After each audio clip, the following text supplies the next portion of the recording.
বন্ধুসকল নমস্কাৰ ইতিমধ্যে আপোনালোক সকলোৱে অৱগত হৈছে যে ৰাজ্য চৰকাৰে ৰাজ্যৰ কৰ্মচাৰীসকলৰ বাবে এক্সিডেণ্টেল বেনিফিট হিচাপে 1 কোটি টকা ধাৰ্য কৰিছে।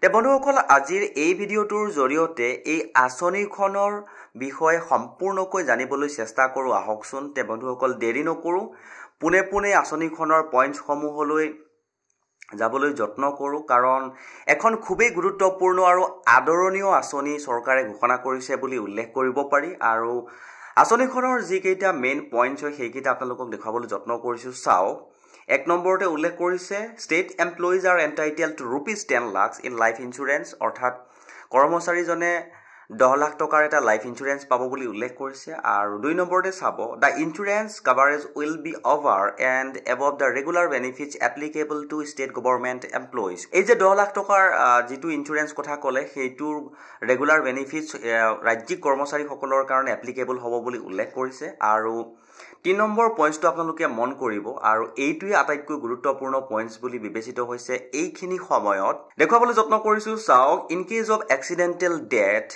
The state will give ₹1 crore।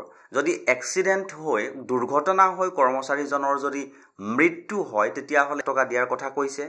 In case of permanent disability 1 crore will be given. আৰু যদি কৰ্মচাৰীজনে যদি পাৰ্মানেণ্ট স্থায়ীভাৱে যদি ডিজেবিলিটি হৈ যায়, অক্ষম হৈ যায়, তেতিয়াহ'লেও 1 crore দিয়াৰ কথা উল্লেখ কৰিছে। আৰু in case of partial disability, যদি আংশিকভাৱে কৰ্মচাৰীজন অক্ষম হৈ গ'ল তেতিয়াহ'লে 80 লাখ টকাৰ দিয়া কথা উল্লেখ কৰিছে।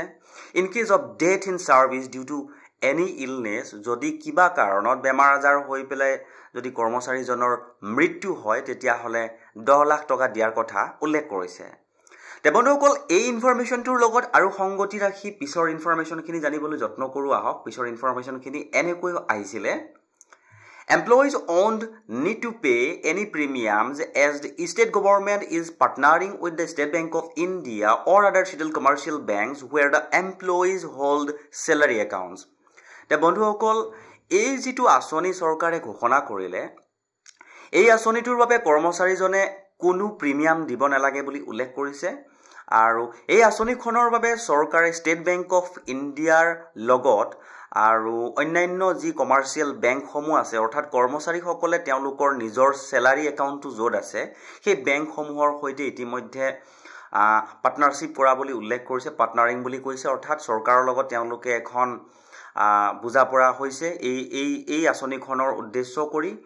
আৰু 5 নম্বৰ ইনফৰমেশ্যনটো চাওক, employees will not be required any pay any premiums as a result of collaboration between the state government and the state bank of India or other scheduled commercial banks in which the employees maintain salary accounts.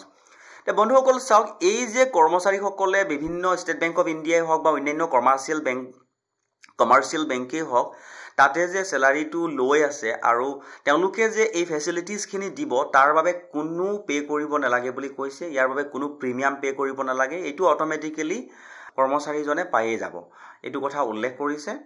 বন্ধুসকল ইনফৰমেশ্যনখিনি আছিলে এনেকুৱা ধৰণৰ, আৰু ইয়াৰ ওপৰত যদি in future official নটিফিকেশ্যনখন আমাৰ হাতত এতিয়ালৈকে পৰা নাই, যদি পাওঁ তেনেহ'লে ডেফিনেটলি আৰু ডিটেইলছত আপোনালোকক জনাবলৈ সক্ষম হ'ম।